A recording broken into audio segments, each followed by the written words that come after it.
Hello, everyone. Welcome to another episode of JATA, our weekly show under Bagaradda.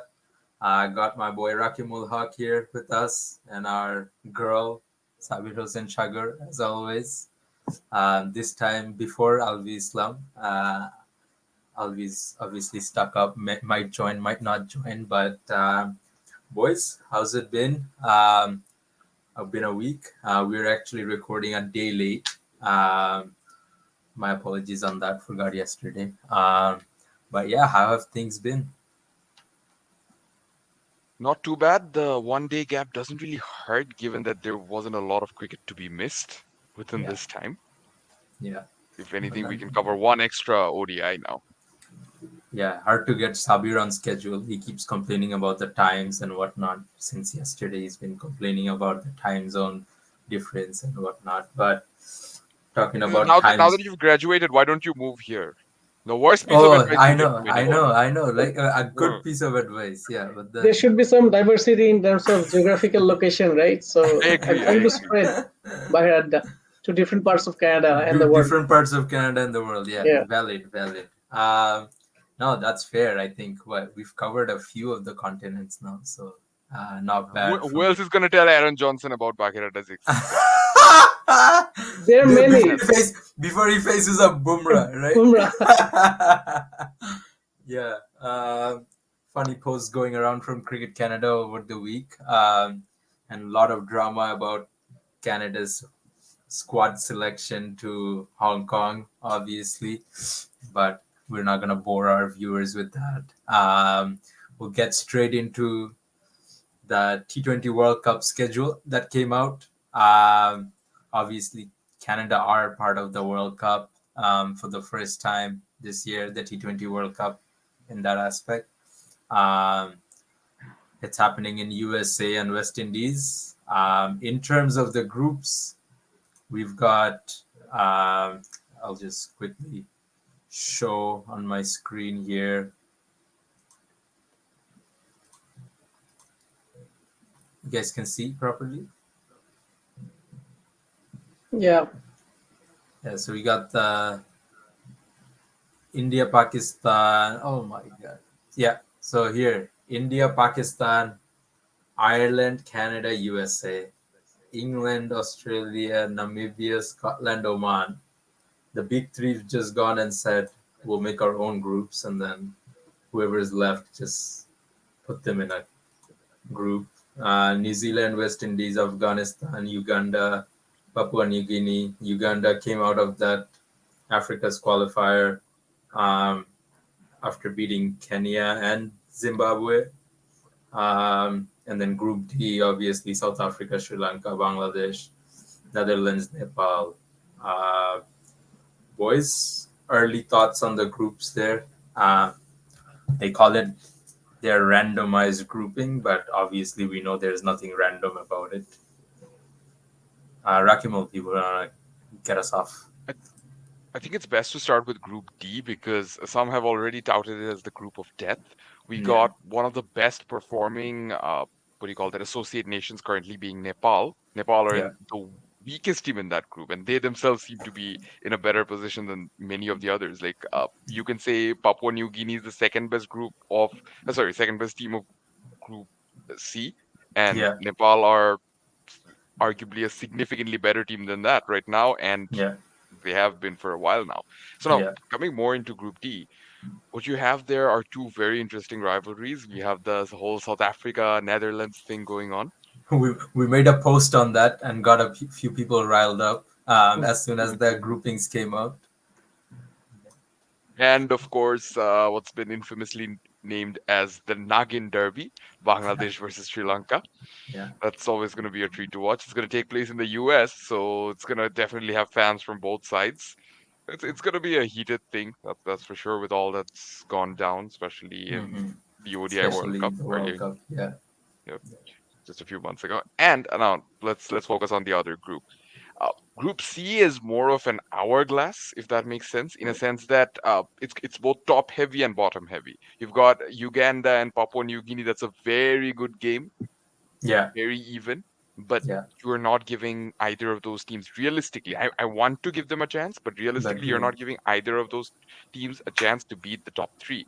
And the yeah, top three, they can all beat each other. yeah, Afghanistan, West Indies, especially at home, and New Zealand, three very good T20I sides. yeah, And on yeah, their day, they can beat each other easily. And I think that sort of creates this hourglass. Group B, I know there's going to be a lot of talk, a lot of controversial talk about Group A, but I think Group B is easily the most boring group right now, with Scotland absolutely not being in their best T20 form. yeah, I mean, yeah. Scotland is the only team that can possibly oppose England or Australia, and I'll be very happy if they do. I'll be very happy if Oman do as well. But right now, I wouldn't be too confident. I That looks like think a group that's just on current tailor-made for form, teams. Namibia is a better candidate than Scotland or Oman. Scotland, Yeah, absolutely, Namibia is yeah, absolutely. soaring.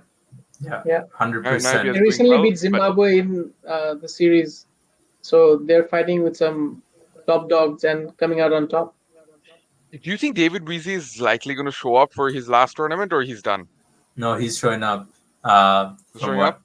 what I think, they're probably gonna stick to the same kind of setup, except they've got a new opening batsman who's actually scoring a lot of runs Yeah, at a good pace.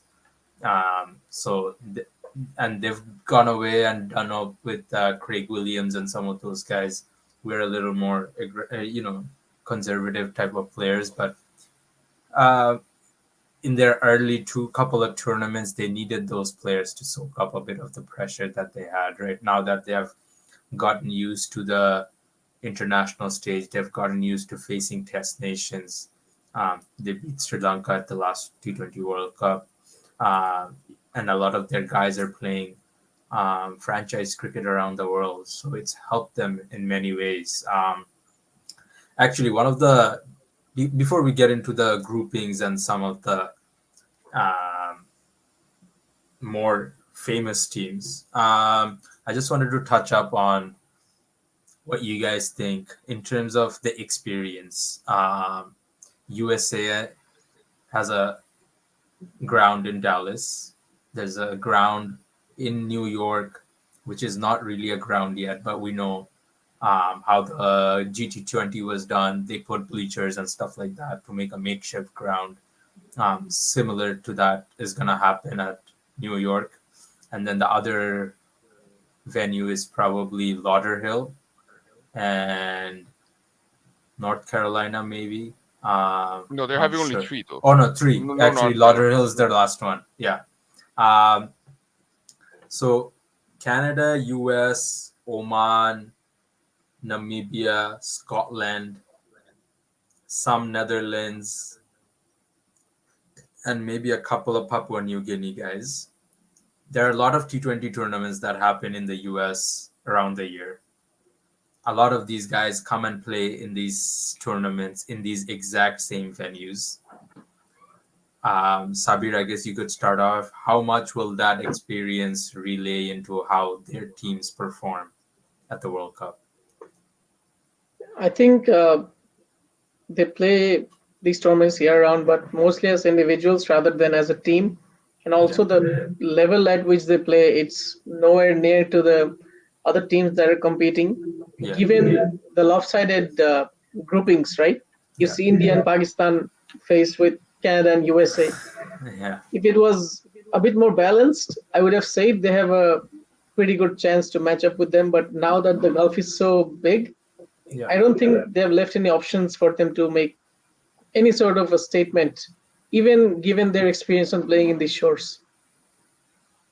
And just one more thing to add, I think the grounds are going to be very different from what these players are used to playing on, because ICC are inevitably going to have to change the pitch and the ground conditions much Yeah, more to meet their standards. I know they don't yeah. have too much time at hand, but they're going to have to make a lot of drastic changes. We saw the tournament here in Brampton. There's no way that's going to be an ICC approved ICC, no, pitch. no, never. Yeah, I mean Lauderhill as a ground itself. Honestly, the pitch looks like glass. You like it's so below par. For lack of better words, is like some players can literally see their own reflection of the pitch. That tells you how badly managed it is. But yeah, I think Rakimul, going into the point that Sabir mentioned about India, Pakistan, Ireland, Canada, US. You're talking about, oh, they're talking about, oh, we've made a 20-team World Cup. We're trying to promote the game. In these smaller countries, associate countries, we've given T20I status to everyone out there, associate and affiliate countries. You come to the World Cup and you're faced against these guys, where essentially, like Sabir said, they don't have a chance. It sounds shitty to say that, but reality is these guys haven't played competition like this regularly, or they don't have the opportunity to play competition like that regularly.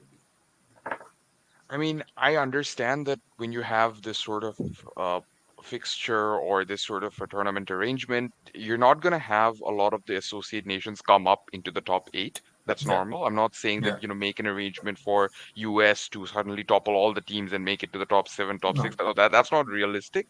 But yeah, what we are, I think, trying to say is don't make it so that it's almost impossible for them to qualify. It's like how in the uh, Asia Cup could be a good example because of there are parallels to it. That's what happens when you have a 6-team tournament layered and organized exactly like that. Six hmm, teams into the top four, Nepal basically have no chance. You have one group yeah, that's very interesting.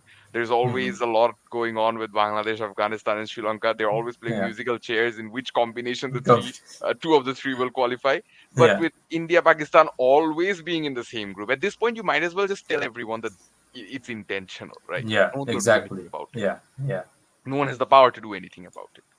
no, So you might as well tell everyone that you want India Pakistan games, and that's why you also want both India and Pakistan to qualify, given that both in the US and West Indies, India and Pakistan fans do drive a lot of the ticket revenues. We saw hmm. what happened in 2007 when India and Pakistan got knocked out in the first round. You don't want that to repeat again. So I That's why they've understand continued that to do that's what this, you're trying to do. exactly. Yeah, yeah, And it's also, you'll be surprised. I don't think either of you will be surprised, but a lot of fans could be surprised. But this is exactly why England also had to be put in such a group, because an out of form England getting knocked out is very bad, because England hmm, get a hmm, lot of traction, a lot of fans both in the West Indies yeah. and in the US. Yeah, a lot of people They have a travel lot of senior to. citizens, especially vacationing there. They always come for the matches. Yeah, So coming more into the whole India Pakistan grouping thing, it's a little unfair. I like how they're hyping up the USA Canada game because it was still one of the first recorded international matches back in the 19th century. But 1877. Yeah, yeah, you're not leaving them with too much of a chance to qualify, which no. is quite unfortunate. It's the same with Group B. It's the same with Group C.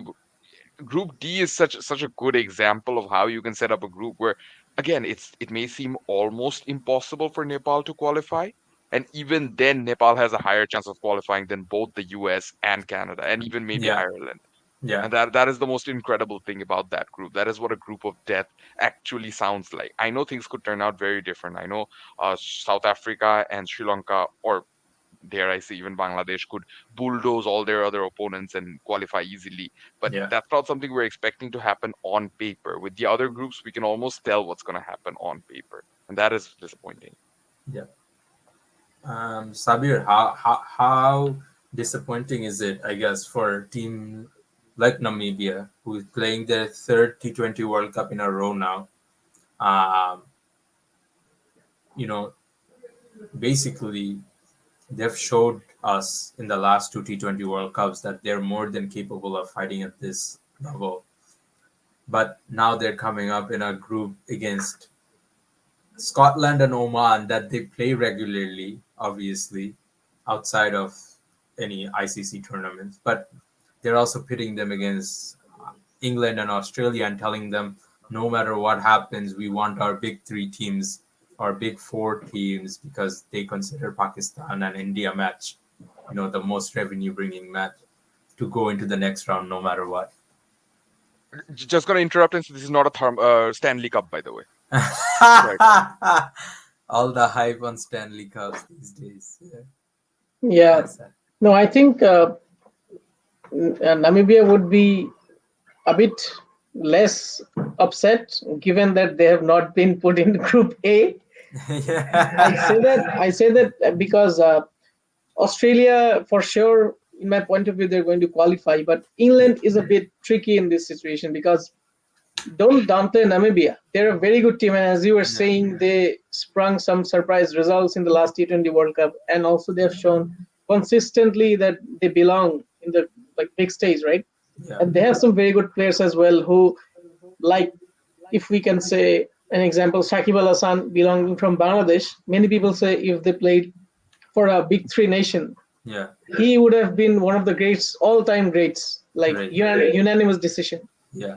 So they have some players in that team like that. Their captain is very young. They have three or four left-arm seamers in their squad, Yeah. which is a luxury when Exactly. teams don't even have two left-arm pacers. Hmm. So I think there's a good balance with this Namibia side. So there's a good chance they could topple England, but also yeah, they should not be feeling very happy about the grouping because it's very one-sided group, the Yeah. Ashes versus the Associates kind of thing. Yeah. So yeah, but I would like to give Namibia a very good chance.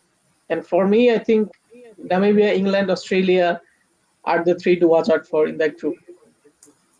You guys think Namibia wins against Scotland, let's say, wins against Oman? Realistically, at that point, they only need two wins. One more One, win. Sorry, one one Yeah, more more. they win. need one more win. And given England's situation in West Indies and in the last 6 months, the T20 World, I mean the ODI World Cup and everything, if that's the last game they're playing, uh, let me just check when England versus Namibia is happening, or if England versus Namibia is their first game, maybe they start on a high. Which they did against Sri Lanka. Yeah, Namibia. Oh, interesting. Their last group game Last is game. actually Yeah. against England. So, chances, boys, chances. Wouldn't write it off. Yeah, I expect Namibia to beat the Gi- other two teams, Scotland Given and this Oman. game is at Antigua and Barbuda, and we've been having some conversations in our circles about making a trip to Caribbeans for the World Cup. So no matter what happens, boys, before June 15th, we gotta be there, and maybe we can be a part of history because on that day, Lauderhill, the game Cricket Canada is hyping up India versus Canada is at the same day, so no one's gonna be watching that. Everyone's guys are gonna be on Namibia versus England because it's gonna be the knockout game. Hopefully, write this down today.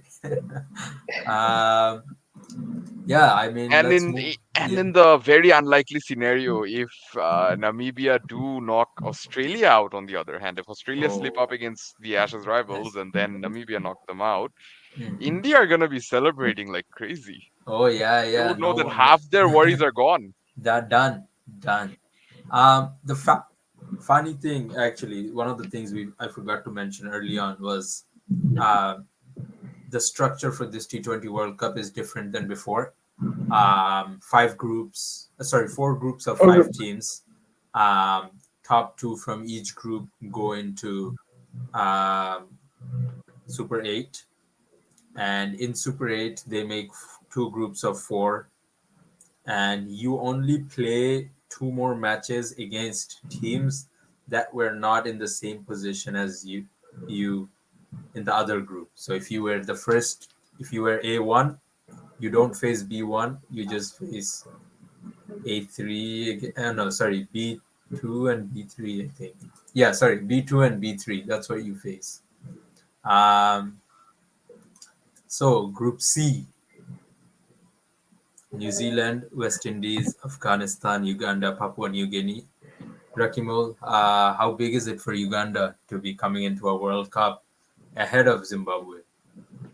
Very big. See, Uganda have been a cricketing nation for a while. It's just that there can be so many teams from Africa. Yeah, and they only used to Zimbabwe have a always 16 taking team spot. World Cup till now. So Yeah, yeah, yeah, absolutely. Absolutely. So with Zimbabwe taking up a slot, you got Namibia in the last few years, and of course South Africa in the main rounds. You don't really get enough remaining slots for another African team, and it's very refreshing to see. It's unfortunate that it had to be at the cost of Zimbabwe, but it's also very refreshing to see this new up and coming team from Africa, and hopefully we can hope at this point that it inspires the next generation. That's what we saw with Namibia in the 2021 T20 World Cup. Namibia had a cricketing history before that. Not a lot of Right, people knew, but for right. them to come to the T20 World Cup, perform well, make it to the main rounds, that's what got the cricket up and running a lot more in Namibia. And Mhm. that's why we're seeing consistent performances from them for years now. We can only hope that something similar happens to Uganda. Papua New Guinea, they've been thereabouts in a couple of tournaments before, I think, but they played that qualifying tournament that happens before the actual Super Six event. Um, so Even they're had not Ross Taylor as their mentor. as yeah in 2014. No, no, No, 2021. 2021. Sorry, not 2014. See, 2020, Ross Taylor was playing. Come on. Rustilling was playing. Yeah, yeah. But yeah, Papua New Guinea will have a couple of things to prove. But New Zealand, clear favorites to finish first in that group, and then you think, or do you think West Indies with home conditions is probably going to end up first? Sabir? It's, I think that's going to be a very interesting thing to look out for, because I would give West Indies more chance to finish first, given their home conditions and also their form and the Yeah, inclusion of Andre Russell. yeah, It looks like a more well-rounded squad, and they're high on momentum. So I'd like to give West Indies more chances. Also, given New Zealand's, you know, a bit poor, I would say, given the lack of words, poor performances against Bangladesh in Bangladeshi pitches, yeah, in slower, lower pitches. So if West Indies turn up some kind of pitches like that, which yeah. they're more used to, their spinners might be, on top of New Zealand, and New Zealand have been shown to, not Struggle. in I mean, they their don't have that. strong Yeah, yeah, suit yeah. in terms of those slower pitches. So yeah, West Indies I'm has a very calling good chance. I'm calling it right now. West Indies are it's a very random take, but West Indies, of course, are very good at home. They're going to beat New Zealand. New Zealand are going to beat Afghanistan, and Afghanistan are going to beat West Indies. I'm writing that three-way fight down. So Afghanistan had a chance to make into their first, I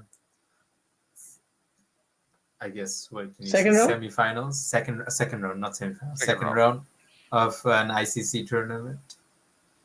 I mean, Is it a technically, possible? it's hard to compare this to the previous tournaments because in the Yeah, previous tournaments, they would go from preliminary round to the to main the round, which Afghanistan yeah, have done multiple times. They've yeah, even directly qualified for the main round, so it's hard yeah. to put it that way. But here's a bit of a weird question: do you guys also like the fact that we're finally done with this whole preliminary round thing?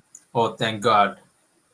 This Yeah, whole for thing sure. was so I mean, stupid. It was that's like, you're presenting the other teams as second class citizens, right? You're not putting yeah, them in the same Exactly, group, which exactly that. means they yeah, have qualified to the World Cup, but they haven't. yeah, They have yeah, to play another round, yeah. pre To World play, Cup round, to get into the main round. That's ridiculous. and also all the runs you score or the wickets you take in that round, everyone's downplaying them. They're like, oh, it doesn't count, it's not in the first six, it's not in the Super Six round and stuff like that. And it's just like so stupid because the way, I don't know who thought about these groupings before. Since 2014, when's this big three concept came into play, cricket's just gone to shit because these guys just try to cater to these three teams. But yeah, like you mentioned, I think really good that it's done with this four groups of five teams, 20 team World Cup is the way it should be. Um, Group D. Now, we'll start with Bangladesh. What are the expectations? What are we hoping to get out of this World Cup? Uh, Bangladesh will definitely have a lot of crowd support. Um, you know, you could say almost at every game they'll probably have a very strong support system from the crowds. Um, South Africa or Sri Lanka or Bangladesh? Who's finishing first in that group? Or is it going to be Netherlands waking up and deciding we want to prove a Sure. point? You know, this is very group. These, as mentioned by Rakim, was a group of death, and I see Netherlands and Nepal pulling off some upset wins against South Africa, Sri Lanka, and Bangladesh. Well, Given, Netherlands have beat Bangladesh and South Africa at that ODI yeah, World Cup. Netherlands have Yeah, potency to beat any of the three sides like yeah, easily. yeah, But Nepal can spring some surprises. They've shown it in the, I think, Asia Cup, emerging Asia Cup, these yeah, kind of tournaments. yeah, They will miss Sandeep Lamichhane, their yeah, premier all-rounder, like spinning all-rounder. But yeah. still, they have some firepower in their lineup to cause some upsets. Hmm. And obviously, with the way Netherlands is structured, a lot of their guys, they're actually playing a tour right now in South Africa With the against the SA20 sides, right? SA20 sides. T20 guys. So, like, tell me this: associate teams are preparing for the World Cup 6 months ahead, and they have a whole thought process and pipeline. And you have to remember, a lot of these guys don't have a contract with the board. A lot of these guys don't have a full-time position anywhere. They're living off match fees, they're living off tournament fees, this, that, right? And we got teams like Bangladesh. There's no, like, every time we go to a tournament, it seems like we have no planning, we have no thought process, we have no, like, you can say, yeah, you're playing a bilateral series. What are you doing outside of that? And then you'll see teams like this, and even like you can say Canada has a T20 World Cup in 6 months. They're going to play an ODI series in Hong Kong. Beats me because what the hell, all right? But do you guys expect to see one of the main things that will be important for Netherlands is hoping that their players are released from county duty. A lot of their players actually have county deals, which limit them from representing Netherlands at times. Do you guys see that as being an issue because it's a World Cup? Counties probably will allow them to go and play, or are they gonna be annoying about it? These guys can be a little stuck up with their rules, Yeah, unfortunately. yeah. That is a problem. If they are, which could have, I mean, it could have literally been the reason Netherlands didn't qualify for the World Cup last year. They still made it, but it'll be very disappointing to not have those names in the T20 World Cup side because, you know, A lot of the guys aren't tough even touring contract. South Africa right now because Yeah, they're yeah, yeah. in winter camp with their counties. They're in indoor nets. Like, what the hell? Could be outside playing right now. And that's already a bad sign. If they are not ready to Yeah, let those players go for just the winter camp, think yeah, of what's going to happen. What's the biggest benefit that you can get out of a winter camp if those players aren't going to feature in the actual county tournament itself? exactly. I Yeah, think these are negative signs that point to those names not being available. The only plus side to that is Netherlands always seems to be prepared. They don't wait for the negotiations to happen at the last minute. They're always prepared yeah, beforehand. They're already playing that tour in South Africa with those SAT20 teams without said names because, if they come, they come. It's good. It's great. But if yeah, they don't, we're still prepared. We've still yeah, played as a team. We've still gelled as a team without them. And we're going to have to play yeah. the T20 World Cup without them. One of the bright things that happened is Roelof van der Marwe actually took his name off from the SA20 this year, just so he's fresh for the T20 World Cup. I mean, massive respects to this guy for what he does day in day out for Netherlands cricket. Bangladesh or Sri Lanka? Like, if you were to choose the two teams that go through from Group D right now, January 2024, who are you picking up? South Africa number one, and then Bangladesh number two. Okay. I'm gonna say Bangladesh 1, Netherlands 2. Netherlands, South Africa. Massive, massive. Watch this space in 6 months. Funny things have happened in cricket. Funny things can happen. So Talking no one about, giving Sri Lanka a chance. no, they're struggling against Zimbabwe, who didn't even make it to the World Cup.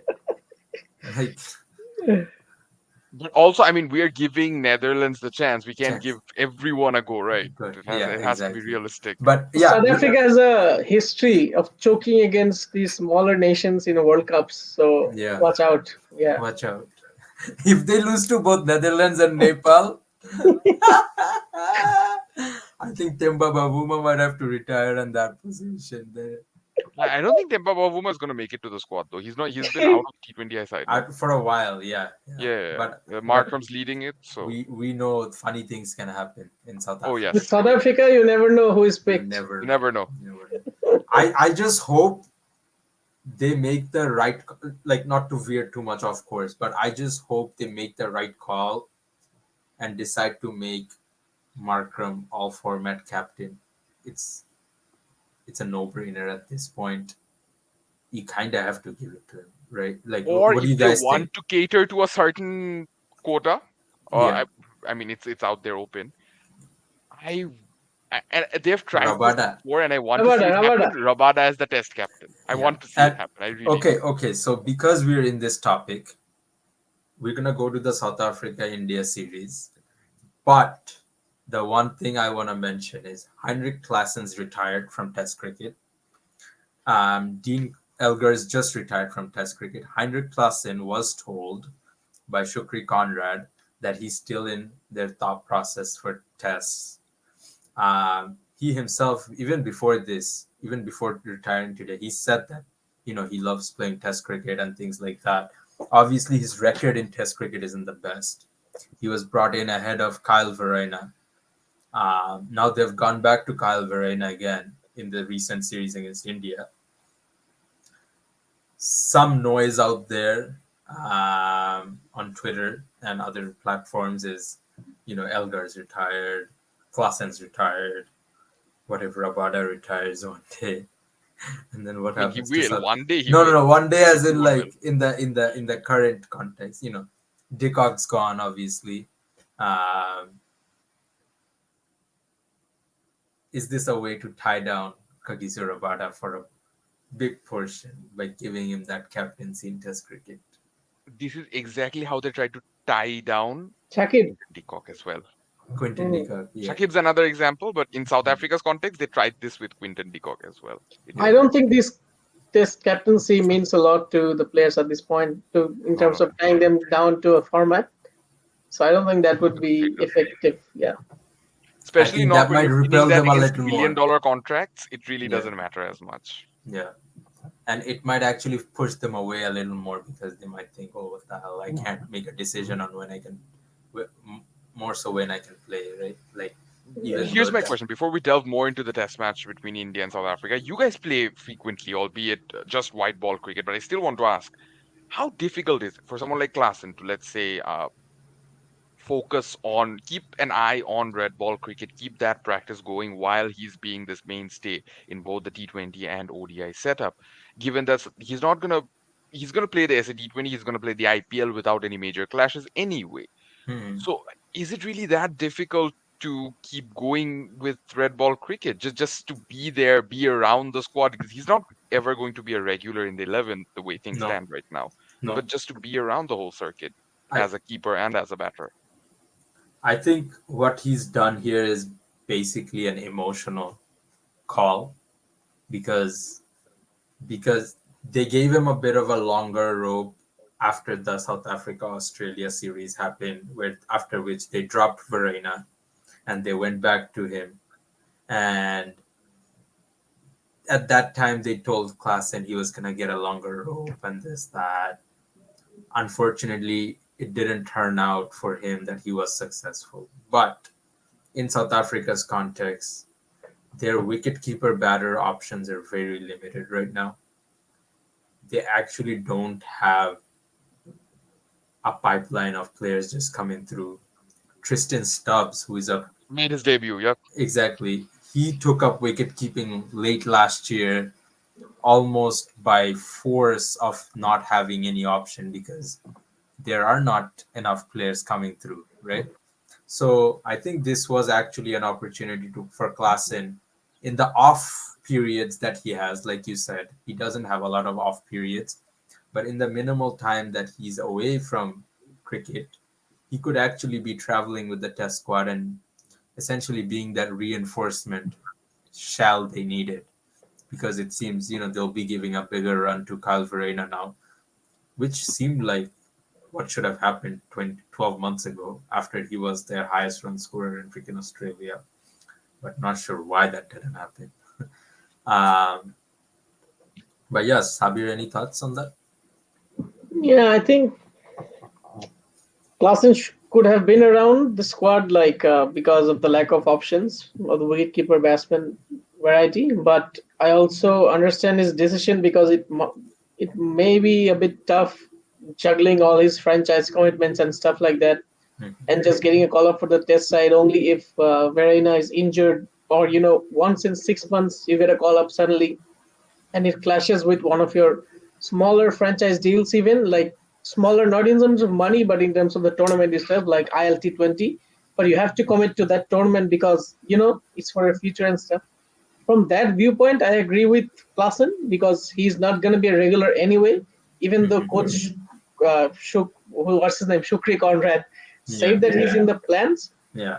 I've also heard that the coach told Dean Elgar he's not going to be in the He's plans not for the next gonna. year. Yeah. So Yeah. I'm very skeptical about that guy.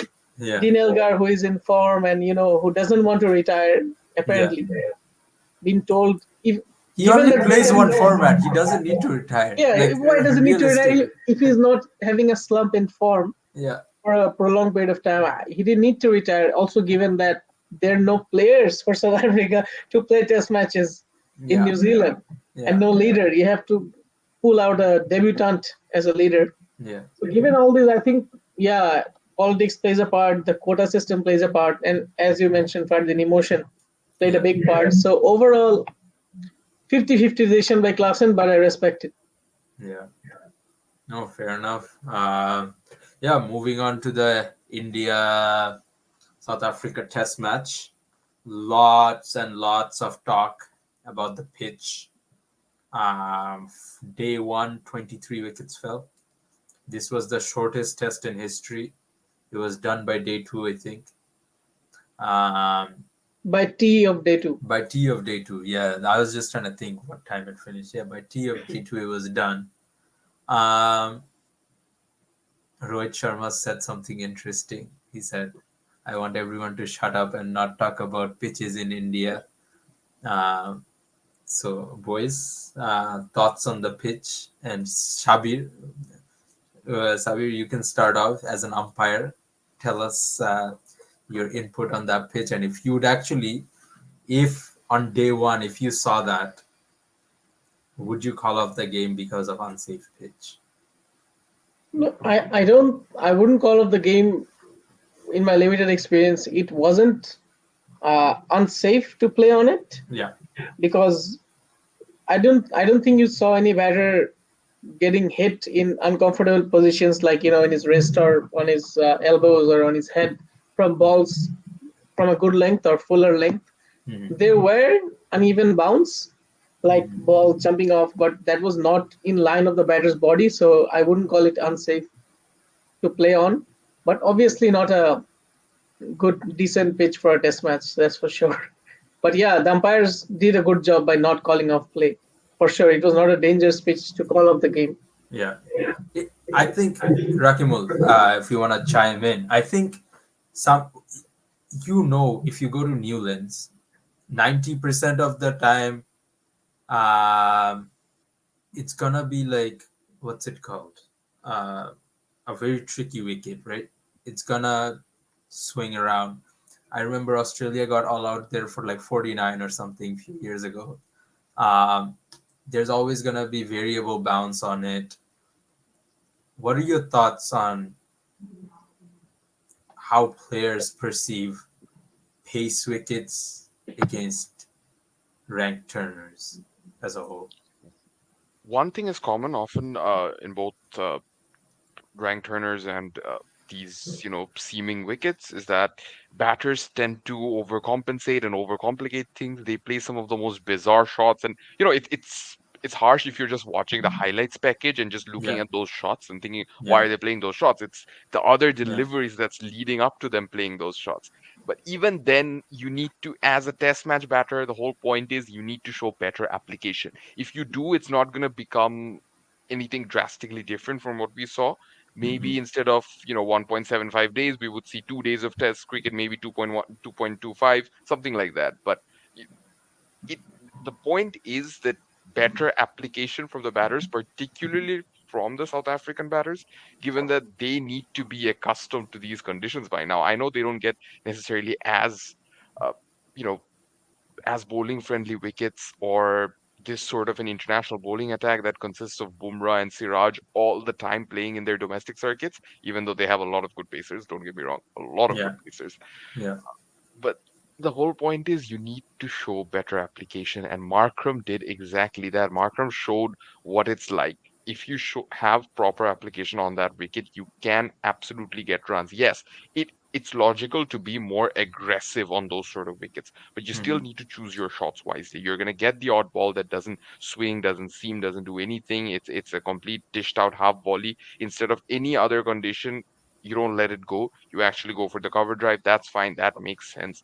But some yeah. of the most bizarre shots that they were playing, have you seen the way Varane got out? I mean, Oh he yeah, just Yeah, yeah, shot in, the in, yeah, batter in yeah, in both the air at innings, one point. yeah. I In think in both, both Both innings innings, he got out trying to pull a good length delivery and then getting a pulling top delivery. Yep. edge yeah, mid on. Yeah. And on both occasions, he was in such an awkward position. I mean, I get the intimidation factor with a wicket with so much, but occasional if you're already on the downs, back foot movement. and you let the pitch on your head like that, right? Like then you're never gonna be in a position to play because Kohli got out in the same way, chasing something. Shreyas Iyer, same thing. KL Rahul, same thing. Like like Sabir said, some of these balls that are veering off length or of like it's happening way outside of your body, and there is no need for you to chase at them. And another just small thing, just because you brought up Rohit Sharma's comment. Look, I understand that him saying that this pitch is fine as long as pitches in India are fine. But I think we can also say that, curators need to do better. There's nothing wrong with bowling friendly wickets. And of course, batters these days need to be better prepared for bowling friendly wickets. But at the That's same all time, Test cricket's about, curators right? need to Yeah, yeah, yeah, curators need to not fiddle with the extreme end of the spectrum. Make these pitches which will make games last a couple of days only. Like, come on, it's yeah, still a 5 day affair. yeah, Make pitches for that. The yeah. boards count on at least 4 days of cricket in a Right. 5 day affair, right? So you got to do better. Whether it's in India, whether it's in Bangladesh, whether it's in South Africa or Australia, you have to do better than that. Yeah. No, 100%. And thoughts on 4 day test matches now? We had one 4 day test match as a trial pilot years South ago. Africa, Zimbabwe. I South think Africa, a couple of them, Zimbabwe. right? And It that ended ended in in less one than and a two half days. days. Yeah. That ended in Yeah. 1.5 days. Yeah, in South Africa. So what? These aren't good examples. I mean, these Is sort of matches, you make them 4 or 5, it doesn't matter. At the end it of the day, is it literally doesn't it's matter gonna anymore, right? finish in that 18-hour mark regardless because no one's done anything. All right, boys. Next topic, the funny topic. That I've thrown in a funny topic here, Speaking of and funny, right because on speak time, oh let's right get on time, right on cue. The funny man With the arrives with the funny glasses. topic. No, Sabir Hassan Chagor obviously uses Internet Explorer as his browser, so he didn't know about this until today. But in Bihar, as part the Ranji Trophy season just started, so in Bihar, Mumbai pulled up to play, and same day there were two lineups of Bihar teams that pulled up. So one team was submitted by the president, and one team was submitted by the secretary. And the secretary tried to justify it as, do you ever see Roger Binney submitting India squad, or is it Jay Shah submitting India squad? Right? But uh, the more important aspect of this conversation is there's a 12-year-old kid who's apparently debuting 14. for Bihar. No, Well, he's 12. 14 na? He's It's 12. 12. Acha. He's 12. He's debuting for Bihar in Ranji Trophy. he debuted already. He also, yeah, he debuted already. Is it the The guy who's match is bashing already. around guys like Shardul Thakur and those in the nets? Is it him? The one who plays under 16 for India, but he's also played India the under 19 B team, but he's The Yes. played for them in the quadrangular Yeah, study. yeah, series. that's the Yes. one. But he's Vaibhav Suryavanshi. right. But I thought he was 14. I Yeah, thought he was yeah. 14. No. 12. So, Hmm. Alvi Islam, please give us your take on that, on this 12-year-old coming into international cricket. Not international, first class cricket, domestic cricket. And a 12-year-old playing under 19 cricket. Is it really? আমরা করলামটা কি জীবনে কিবরিয়া না আমাদের কি বলবো আর আমি রাকিব মোল্লা কালকে রাত্রে বলছিলাম যে ওই যে একটা মিম আছে না যে এই লোকটা ওর একটা কাহিনী আমি কালকে রাত্রে রাকিবকে বলছিলাম যে ভাই এরও সেটিং হয়ে গেছে আর এইদিকে 12-year-old একটা বাচ্চা আরামজি খেলতেছে আর আমরা এখানে এখনো ক্লাব গ্রেট ক্রিকেট খেলতেছি আমরা Yeah. But for the record ওটা এটা বাংলায় বলি এগুলোকে পাবলিক অডিয়েন্সের কাছে তো আর যাওয়া যাবে না এটা ওই বেটা ডিজার্ভ করে ওই বেটা দেখতে খারাপ না আর ভাইরাল লোক ও তো ডিজার্ভ করে ও নাচতে তো পারে প্লেয়ার হ্যাঁ 100% যেদিন বাগেরহাটটা ভাইরাল আমরা হবে ওই দিন দেখা যাবে আমাদের আমরা নাল্লা বেরোজগার ছাপড়ি চাপ্পা চোর আমরা হইলাম কি এগুলি Hmm, hmm. শালা এত দামি বাসা থাকে ওয়াইফাইটা ঠিক করে নাই। Bro, this guy's Wi-Fi must be the worst thing on he this doesn't have planet. Wi-Fi And, though oh yeah, he uses freaking data. Obviously, he has like 90 GB of data, so he doesn't. But I'm not cutting this off this weekend. I'm leaving this for our fans to see what we have to deal with Alvi Islam every freaking week. And there he is, just drinking his juice like normal, as if nothing just happened in the last The best man. 30 What's that seconds of name? this show. Mogu is Mogu. He has chunks, right? He has chunks. হ্যাঁ it's the ওই যে আমরা বাঙালিতে খাই না ড্রিঙ্কর মতো same হ্যাঁ লিচি drink ওটার মতো not sponsored but please sponsor Please sponsor us. Yes, we will take any sponsorships. ঠিক মগু Boys, even drinko moving on to David Warner's final test. Pakistan looked like they were in the game. Almost till the third day, you could say. Aamer Jamal was in the game not Pakistan Aamer Jamal was in the game. Okay, yeah. Alvi, let's start with Aamer Jamal. How big of a find is he for Pakistan cricket? একটা মিম দেখছি যে in search of a diamond we lost our coal আর কোলে ফাহিম আশরাফের ছবি I think Aamer Jamal, as good as he was, taking nothing away from him, it was most likely a fluke. As good as he was, he won't be giving you 80s every day. Yeah. Kintu, it was, he stood up when Pakistan needed him to stand up, and he sort of delivered better than the other batsmen, and he also bowled well. So I think if he can continue this, if he can, hold on to this sort of consistency, Pakistan would definitely like to play him as an all-rounder. I know it's too early for that, but Pakistan has had a history of sort of trying pseudo all-rounders, guys like Imad Wasim and Fahim Ashraf. So they do need a proper fast bowling all-rounder. There was somebody last PSL who did well, I think, but he didn't get a call up national team just yet. So they're looking. Shaheen Afridi is in the mix, but I think what Aamer Jamal did is only gonna help him with his bowling because that's his primary job. So, I mean, Pakistan and Australia is pretty much Zimbabwe and Bangladesh. So, what more do you expect? Shan Masood's captaincy, Rakimo. Have you seen it throughout the series and more so in this last test? It was very surprising not to see Aamer Jamal come into the action a lot earlier in that fourth innings. Made no sense, especially given he's been their pick of the bowlers in the series. almost felt like they had given up by then and just wanted Yeah. David Warner to get that half century. Yeah. The swan song half century. But in all seriousness, Shan Masood's captaincy has been pretty good.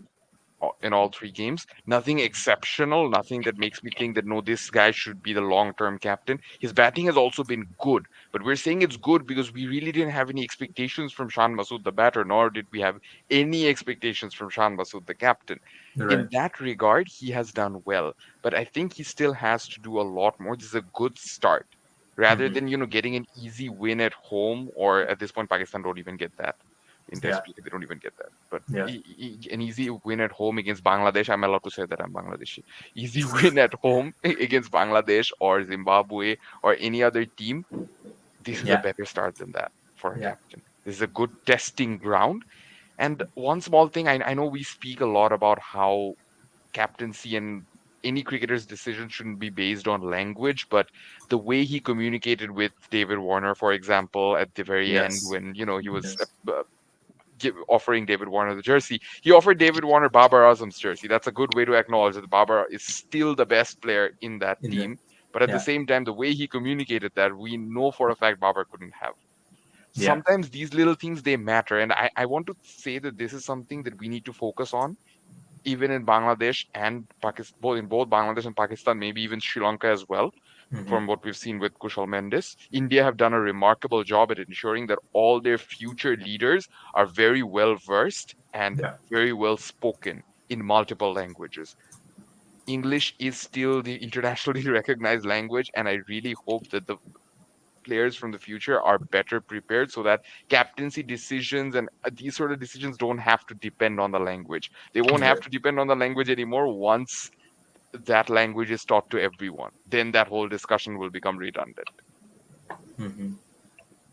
No, no. I think that's very, very true. And I think one of the because you're talking about communication, Sabir, you saw how well Aamer Jamal actually communicated with the media, with the commentators, and even like he was on mic a couple of times. How how have you guys perceived, I guess, his change as an individual throughout the test series? Looked like a very shy guy in Melbourne to a very confident guy in Perth. Sorry, shy guy, and then in Sydney looked very confident, very out there. 18 wickets in the series, just one below Pat Cummins. Yeah, I Sorry. think Amit Jamal looked a very confident guy when he was talking in the last test. Like he was not shy of the press, not shy to answer their questions.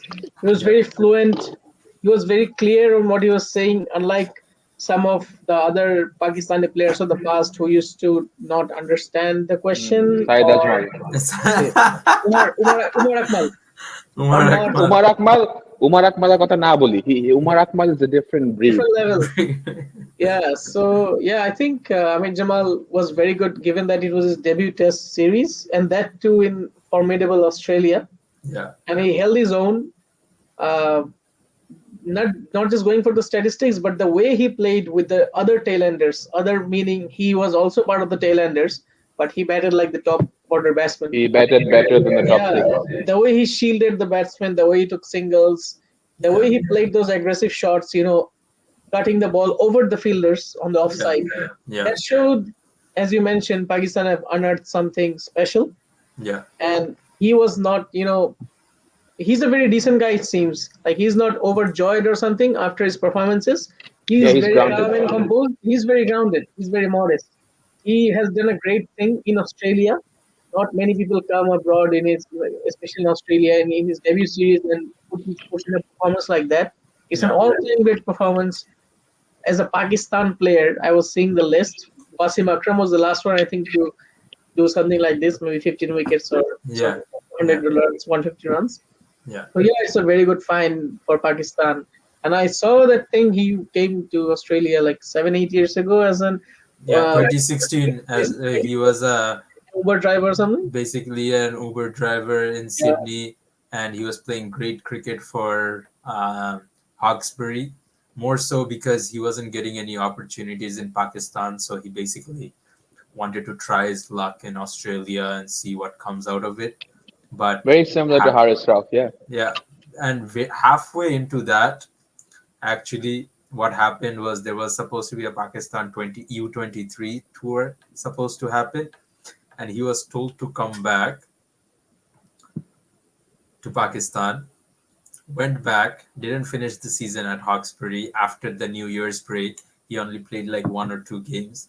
Went back in late January, early February, and wasn't picked in the Pakistan under 23 squad. So they basically brought him back for no reason. But he said very openly that that experience where he's had to come and live on his own and do everything on his own basically made him who he is today, and it changed him a lot because that's the first time someone's basically promised you something and then it didn't happen, and it just made him a lot more hungrier to Yeah, he achieve could what have very well have been the man of the series if Pakistan could have pulled off at he pulled least off. Yeah, one at win. least one win. Yeah. And if Shan Masood used him properly in the third test, he might have picked up a couple of quick wickets too and become the leading wicket taker and man of the series. Yeah. I think Just a question on Aamer Yeah. Jamal before we move on. You guys mentioned rightfully that he's a very, very capable batter, but he's also very naturally aggressive, as we've seen, and Yeah. his role with the ball is very important. So, ideally, what position should he be batting? Seven. 8. I think it's too early to move him up just yet. I'd say give him another 6 months to bet wherever, and then Yeah. if he's doing well in the first 6 months, then think about maybe 7 or 8 or wherever, but not 6. I think 7 maybe. 7. Yeah, I think eventually he's what they wanted Fahim Ashraf to be. Yeah, I think he can Yeah. fill a Fahim Ashraf role. Yeah, exactly. So if he can do that next 10 years, 8 years, Pakistan cricket will be very well served by him. The other guy who did relatively well, 2 matches, 7 or 8 wickets, maybe 7 wickets, Mir Hamza. How have you guys seen Mir Hamza? Obviously came in with 400 first-class wickets, and it really showed that he had that experience to back him up. I I think think for me, Mir Hamza also. he was very impressive from what I've seen of him, especially his line-to-line deliveries and how to tie up one end. Like Nathan Lyon, he ties up one ends, and the ballers at the other end, they pick up the wickets mostly. Yeah, He did that role pretty well, yeah, He ball line and length, and some of the times I was checking the score. In 20 overs, he's bowled 10 maidens. yeah, So, yeah, and given his speed, it's only like maximum, I think 130s, 125, 135 range. That's very low speed in Australian conditions. And In David Warner's weren't batting halfway down the Yeah, track, and it he's should have still been keeping him bread and quiet. butter for the Australian batters, right, to hit him, Yeah, but they could not get him away because he was very accurate, nagging yeah, line and length. So yeah, it showed the 400 first-class wickets. His experience showed there. I think he was between him and Shaheen. I think he was much better than Shaheen because Shaheen yeah, sort of underdelivered. We had a lot of expectations from Shaheen Shah at the end. He was very underwhelming, yeah, whereas Mir Hamza sort of proved that he's got what it takes to play at the top level. yeah, It was a very young bowling attack for Pakistan with Mir Hamza, Khurram, Aamer Jamal. So the young guys really showed what they can do.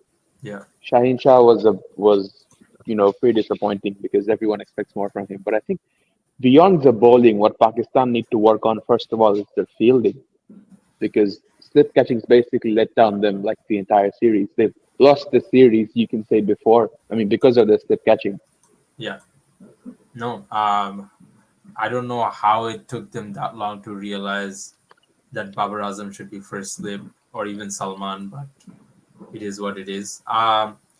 More than the series, the thing I want to finish off on today, for this series at least, is Australia have a test series coming up with West Indies. David Warner has done his due diligence for Cricket Australia and for Australia as a whole. He's done, he's retired. Steve Smith has mentioned that he wants to open the batting. There are some murmurs that Cameron Green might be pushed up to open the batting. Cameron Bancroft, obviously, David Warner is not going to speak in support of him. So he's spoken up in support of himself and he said, yeah, I'm ready to open. David Warner has validated Marcus Marcus Harris. Harris. What a joke. What a joke! How Langer's I think son? Bancroft is Banter for easily the most sure. There's deserving no candidate. no Easily. other way. When he first came onto the scene, I think he came and played in Bangladesh 2017 series, and although he was very new, but you could tell he's got that. To open anywhere in the world, especially Australia, you've got to be tough. And Bancroft's got that because I think he grew up in Western Australia. So Yeah, you've even seen some instances tough, where he's been tough hit, cricket in Western on the Australia. body, on the Yeah, thigh, yeah. in the stomach, and he hasn't even flinched. So he's got that mental toughness, the physical toughness it takes to be a test opener. But beyond that, he's a very gritty batsman. He can, settle down. He can get things going, and he can stay at the crease. And you can tell from his alignment and the way he plays the ball that swings away from him. Yeah. He's and in Test cricket, the thing you need to be most wary of is the ball swinging away from you. If it's swinging in, you can always put the bat down. But it's the one that swings away, you've got to be careful for. Which one you play So at, which one you don't? Yeah. which one you don't? And Bancroft's got that. He's gritty, but he's also got that composure where he can he's got a calm head on his shoulders, and I think Bancroft, because of the whole debacle and the whole sandpaper thing, he's been out of the limelight a bit too long. Mhm. But I think it's time, for his second coming. Ahead of Marcus Harris is a joke. Marcus Harris is like Naeem Sheikh for Australia. Literally, Um, literally. Smith to open, not a bad idea. We don't know, that could be a big hit or miss. Cameron Green, I think he's good at 6-7 if he plays or if he doesn't, based on Bison. But Green to open is too ambitious Well, for what me. I about think Renshaw? even Renshaw. Look, guys like Renshaw and the other guy, Harris Hanscom. or Handsome. Hanscom. Renshaw and Hanscom, these guys have promised a lot for the past 5 years. Domestic cricket, Victorian cricket, Shield cricket, everything they've been doing well. Even somebody like a Will Pukovsky, they've been getting runs domestic and they've been promising a lot. But when it comes to internationals, Pukovsky has been hit on the head number of times more than he's hit the ball on the bat. I mean, it's insane. It doesn't even Yeah, make sense. yeah. So if somebody like him is getting runs, but he doesn't have the technique to play the short ball, growing up in Australia, that's very concerning. And he's getting hit; he can't even duck the ball, so something's Yeah, wrong. yeah. With Renshaw and And Hanscom, given that you play a lot of games growing up on Astros where it bounces a where lot, it right? bounces more, Yeah, exactly. yeah. Renshaw and Hanscom, I feel like they're in Ahul Haq Bijoy. They promise so much in the domestic, and they've got everything. They've got the composure, the shots, like the calm head you need. But when it comes to internationals, they have brain fades for some reason, God knows why. And they were debuted. It's been 5, 6 years they've debuted. So the selectors see that they've got that sort of the talent and the ability, but It's been they're 8 not being years able since to Renshaw deliver. played, just 8 years started for playing. Renshaw. Yeah. So they do promise something, but they just slip up when it comes to international games. So Renshaw, Hanscom, underperforming. Will Pukovsky is a weird case. So for me, it's only Bancroft, to be honest. Maybe Smith. It kind of makes me feel Cummins, bad Cummins actually, for one particular name, and that is Joe Burns. I don't know if you guys remember still. I mean, Avi obviously would. Yeah, Like this guy deserved a slightly longer rope in Test mm, cricket. I can't help but feel. easily, You easily. can say Usman Khawaja should have been opening in Test cricket since 2015, Yeah, right? there you go. Right? But Maybe Joe cricket, Burns will get his comeback when he's 35, like Usman Khawaja. He's already like 35. he's That's already Chris not bad. Rogers. 35 right now. Right Okay, now. my bad, my bad. Smith is not going to open because Cummins has explicitly said he doesn't want Smith to open.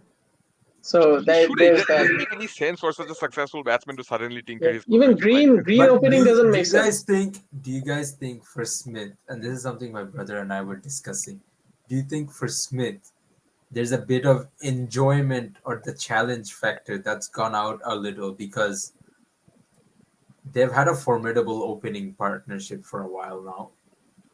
Marnus comes at 3. He's batting at 4.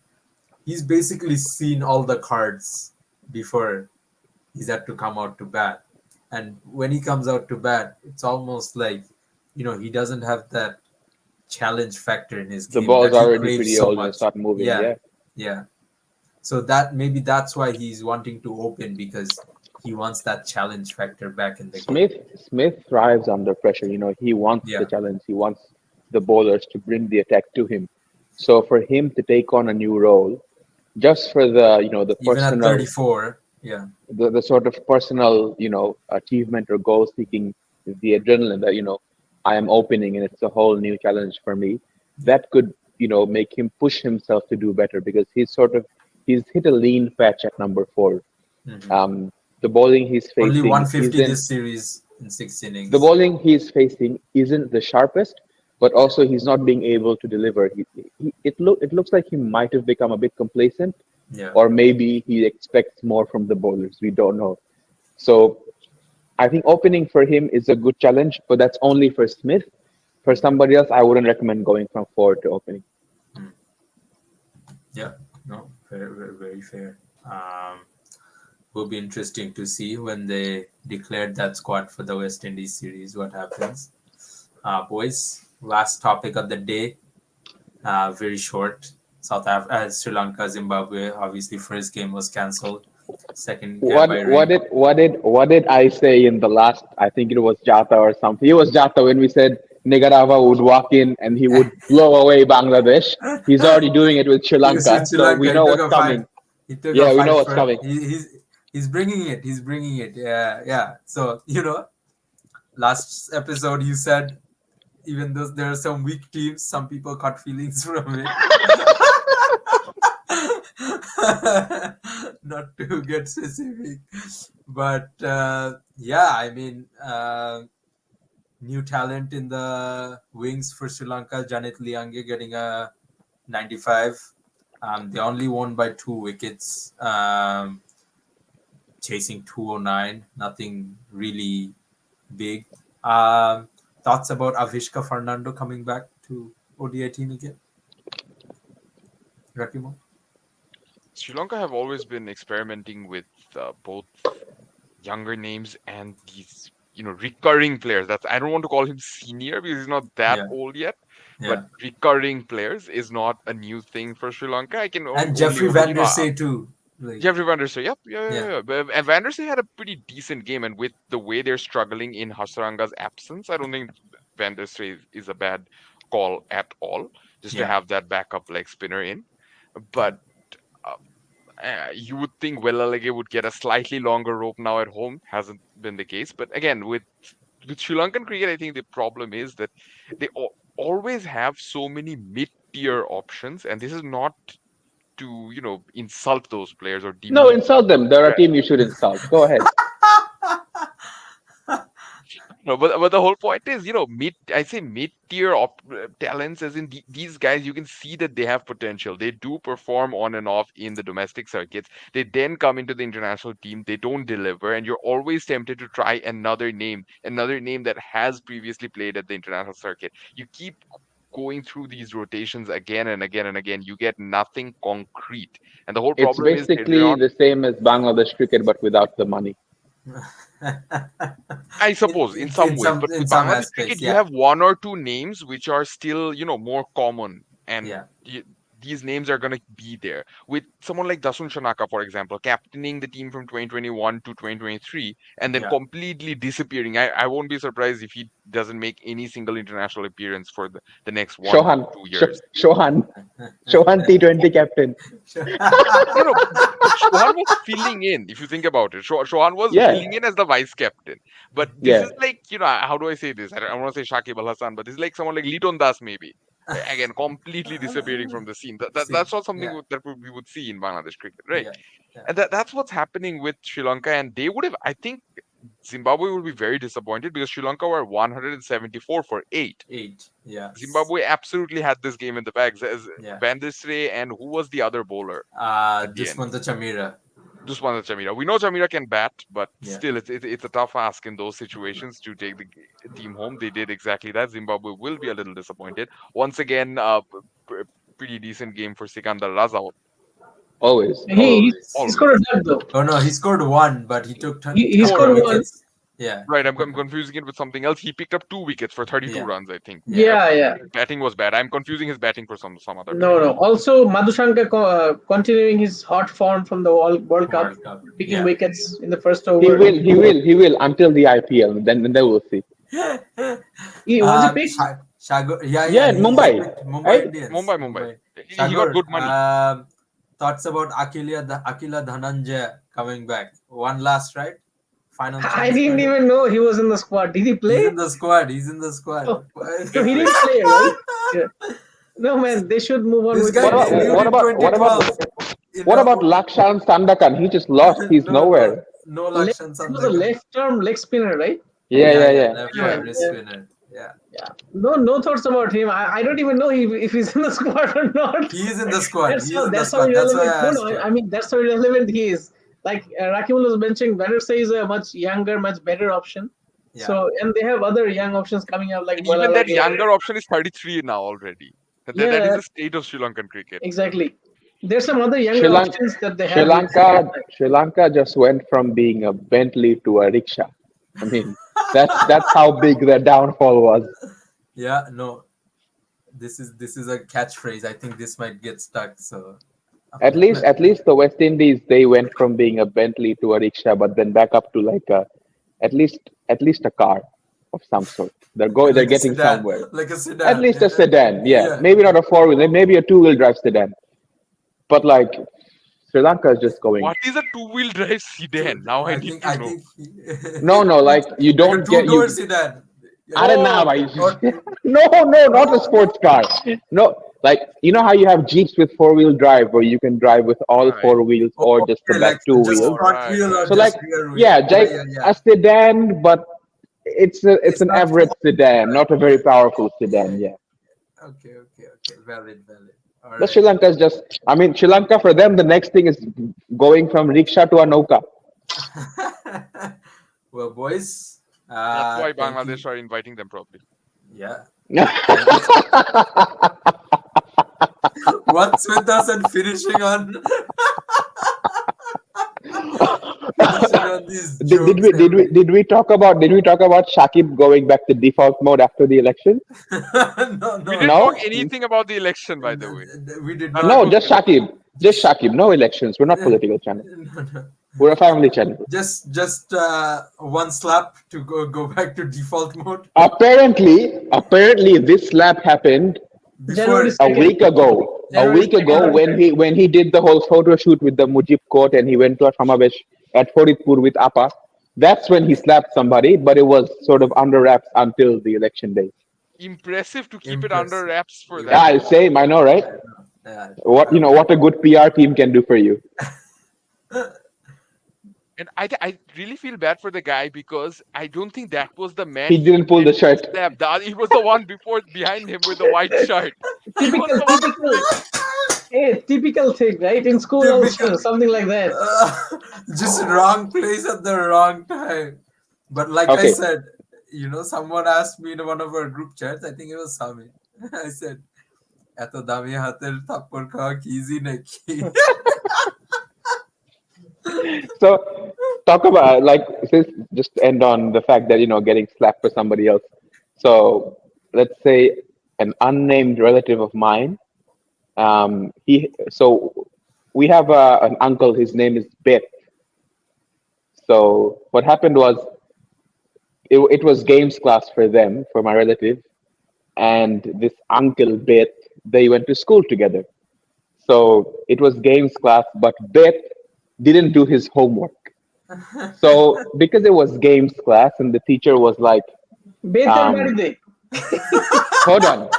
Yes, but hold on. So, and then my relative, he's like, he literally like me, he waits the entire week for games class, one day. So, and then because Bet didn't do his homework, the teacher was like, okay, because of Bet, none of you are going to games class. You're all going to sit down and do detention during games class. Oh my god. And my relative, who is the calmest person ever, he's usually like a good student. He studies. He doesn't do any bullshit in class. He lost it. He took a Bet himself and he beat the shit out of Bet. That's why his name is Bet, because my relative beat him up so bad, and now his name is Bet. Because of him, the whole class didn't go to games. And whenever we speak about him, we even went to his house in Sylhet. And it's like, yeah, whose house are we going to? Ask my younger sister. Right. I said Bet. She's like, who's Bet? I'm like, you'll see when we get there. Now his name is just Bet. No. You told your sister. Wait, I'll tell you a story.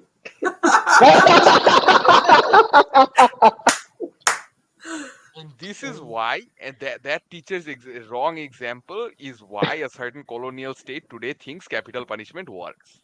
Oh yeah, This is valid, valid. Anyways, boys, thanks a lot. Been a great episode as always. Good to have the full group here. As always, thank you all for chiming in. I think by the time, maybe not next episode, but the episode after that, I think BPL BPL, might yeah. be. I think Uh, we're doing one episode soon for the BPL, right? yeah. We'll, I think we will tell our viewers to keep an eye on our Facebook page because it's likely that Yeah. the PPL video will go live from our like Facebook on page instead of Facebook the page. YouTube. Yeah. So, yeah, keep your eye out on that one. And yeah, keep supporting Bhagiratta and spread the word. Thank you.